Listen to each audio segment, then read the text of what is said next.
नमस्कार दोस्तों, आज तुमसे तुम तक में जो होने वाला है वो सिर्फ एक एपिसोड नहीं बल्कि प्यार और कुर्बानी की वो कहानी है जो दिल को हिला कर रख देगी।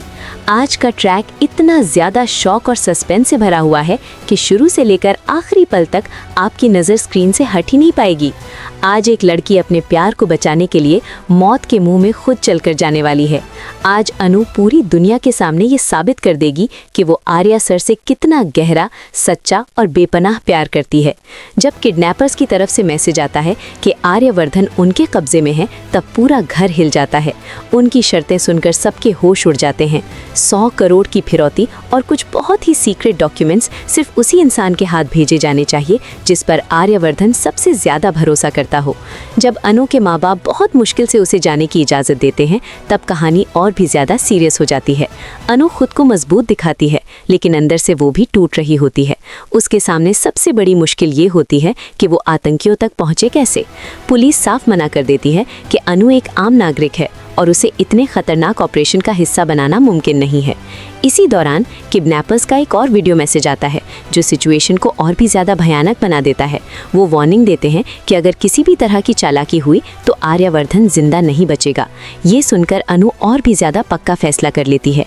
वो इस खौफनाक सिचुएशन को अपना मौका समझ लेती है। अनु झेंडे और पुलिस कमिश्नर के सामने खड़ी होकर कहती है कि आर्यवर्धन सबसे ज़्यादा भरोसा उसी पर करता है, इसीलिए ये जिम्मेदारी सिर्फ वही निभा सकती है। शुरू में झेंडे गुस्से में आ जाता है। वो अनु को इस मौत के खेल में ढकेलना नहीं चाहता, लेकिन जब वो अनु की आंखों में आर्या के लिए अटूट प्यार, यकीन और जुनून देखता है तो उसका दिल पिघल जाता है। आखिरकार ये तय होता है कि अनु के साथ झेंडे और मीरा भी जाएंगे।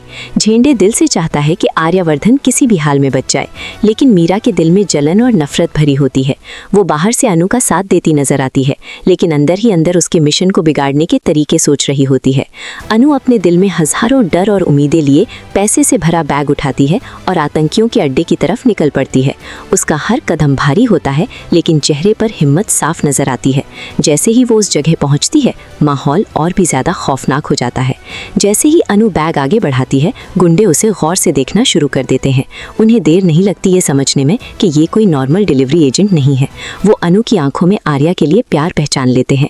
तभी उन्हें समझ आ जाता है कि अनु ही आर्यवर्धन की सबसे बड़ी कमजोरी भी है और सबसे बड़ी ताकत भी। अचानक आतंकी गद्दारी कर देते हैं और अनु को चारों तरफ से घेर लेते हैं।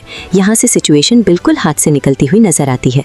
अनु के चेहरे पर डर जरूर होता है, लेकिन वो पीछे हटने का नाम नहीं लेती।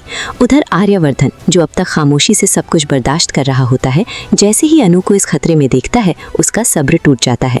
वो शेर की तरह दहाड़ उठता है, जंजीरें तोड़ने की कोशिश करता है। उसकी आंखों में गुस्सा, प्यार और पागलपन एक साथ नजर आता है। आर्यवर्धन चीख कर कहता है कि अनु, तुम्हें यहाँ कभी नहीं आना चाहिए था। अगर तुम्हें कुछ भी हुआ तो मैं इस पूरी जगह को राख कर दूंगा।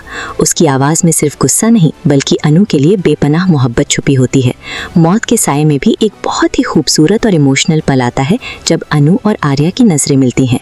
बिना कुछ बोले आंखों ही आंखों में दोनों एक दूसरे को हिम्मत देते हैं। आर्यवर्धन देखता है कि जिस अनु को वो हमेशा कमज़ोर समझता था, आज वही उसके लिए मौत से लड़ने आ खड़ी हुई है। अनु की आंखों में आंसू होते हैं, लेकिन उससे ज़्यादा जुनून और हिम्मत होती है। अब जब अनु यहाँ आ ही चुकी है तो ये तय है कि वो आर्या सर को बचाए बिना वापस नहीं जाएगी। आने वाले पल और भी ज्यादा सस्पेंस, दर्द और इमोशन से भरे होने वाले हैं, जहाँ एक छोटी सी गलती सब कुछ बदल सकती है। अगर आपको ये इमोशनल और सस्पेंस से भरा ड्रामा पसंद आया हो तो इंडियन ड्रामा को अभी सब्सक्राइब करें और कमेंट्स में अपनी प्यारी सी राय जरूर लिखें, क्योंकि आपकी एक लाइन हमें और भी धमाकेदार कहानियां लाने का हौसला देती है।